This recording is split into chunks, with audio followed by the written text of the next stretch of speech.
రాజమండ్రిలో ఉంటుంది ఆ గురిగింజ. నీ ముట్టి కింద నలుపు ఒకసారి చూసుకో ఎలాగుంటా. ఈ వికారం అనే ఈ గురిగింజ మాట్లాడుతున్న సొల్లు కబుర్లు, సోది పనికి మాలిన మాటలు వింటుంటే, అరే నువ్వు కూడా మాట్లాడతావా? నువ్వు కూడా ఇలాంటి వారిని గురించి వాదిస్తావా?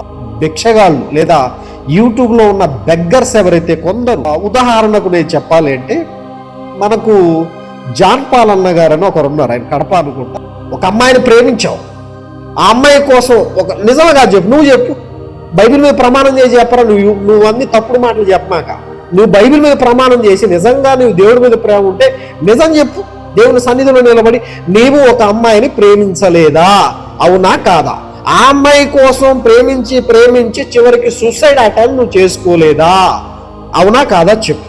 ఆ తర్వాత ప్రేమించిన ఈ అమ్మాయిని ఏ అమ్మాయి కోసమైతే సూసైడ్ చేసుకొని, ఏ అమ్మాయి కోసమైతే చనిపోదాం అనుకున్నావో ఆ అమ్మాయిని మోసం చేసి ఇంకొకరిని పెళ్లి చేసుకోలేదా? ఆ అమ్మాయిని పెళ్లి చేసుకున్న తర్వాత ఆ అమ్మాయికి బిడ్డను పుట్టించి, ఆ అమ్మాయిని బిడ్డను పుట్టించిన తర్వాత నీకు బోర్ వచ్చిందో, ఇంకేమైందో, ఇంకే రోగం వచ్చిందో కానీ అంతకు ముందు ప్రేమించిన అమ్మాయి దగ్గరికి మళ్ళీ వెళ్ళి ఆ అమ్మాయితో మళ్ళీ సహవాసం కలిగి ఉంటూ తన భార్య, ఆమెతో నువ్వు మాట్లాడింది ఏందిరా? ఆమెతో నువ్వేం మాట్లాడావు? ఇదిగో నిన్ను ప్రేమించాను, నిన్ను పెళ్లి చేసుకుంటాను అన్నాను, కానీ నిన్ను మోసం చేసి నేను వేరే వాళ్ళని పెళ్లి చేసుకున్నాను, ఇప్పుడు నాకేమీ వద్దు, కాబట్టి నువ్వు ఎవరిని పెళ్లి చేసుకోకు, మళ్ళీ నిన్నే చేసుకుంటా. మళ్ళీ అప్పుడు ఆమె ఏమనింది? అదేంటి నువ్వు పెళ్లి చేసుకున్నావు కదా, ఆల్రెడీ నీ కూతురు పుట్టింది కదా అంటే, లేదు నేను ఆమెను విడాకులు ఇచ్చి వదిలేస్తాను, నా కూతురు వదిలేస్తాను, నా భార్యను వదిలేస్తాను, నిన్నే పెళ్లి చేసుకుంటానని చెప్పి ఆమెను 12 సంవత్సరాలు పెళ్లి కాకుండా ఆపేసింది. నిజమా కాదా?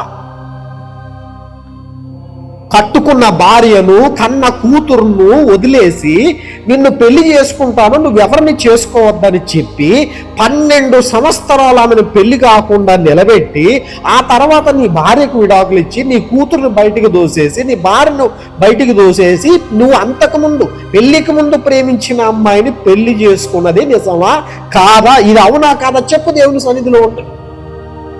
ఇన్ని గురిగింజ బ్రతుకు నువ్వు పెట్టుకొని, నీ ముడ్డి కింద ఇన్ని నలుపులు పెట్టుకొని నువ్వు వచ్చి మీసాల గురప్పు గురించి మాట్లాడతావు. అంత మునగాడివా నువ్వు? అంత గొప్పోడివా నువ్వు? అంత త్యాగశీలివా నువ్వు? అంత నీతిమంతుడివా నువ్వు?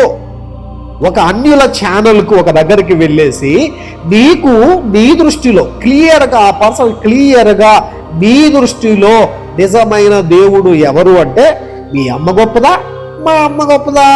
కేటీఆర్ డైలాగ్ కొడతావేంద్ర అయ్యా? మన సెమినార్లో కూర్చొని ఒక పెద్ద మనిషిని ముందు కూర్చోబెట్టి, అన్న కులం క్రైస్తవ్యంలోకి వస్తే కులం మార్చుకోవాలా? కులం మార్చుకోవాలరా యూజ్లెస్ ఫెలో, డర్టీ ఫెలో, కులం మార్చుకోవాలి. నీవు చేస్తున్న బోధ ఏదైతే ఉందో విగ్రహారాధనకు సంబంధించినది, అవి తినవచ్చా తినకూడదనే కాన్సెప్ట్ ఏదైతే ఉందో, ఇది బైబిల్కు విరోధమని నీకు ముందే తెలిసి ఇద్దరికి డిబేట్ జరుగుతుంది అనుకోండి. డిబేట్ జరుగుతున్నప్పుడు అవతల వ్యక్తికి నేను ఏ నిర్ణయాలు తీసుకున్నా ఆ డిబేట్కి సంబంధించి పూర్తి సమాచారం ముందుగా అందించాలి కదా. నువ్వేం చేసావు? ఎవ్వరికి తెలియకుండా దొంగకోళ్ళు పట్టే వాళ్ళలాగా అగ్రిమెంట్ రాసుకుని వచ్చేస్తావా?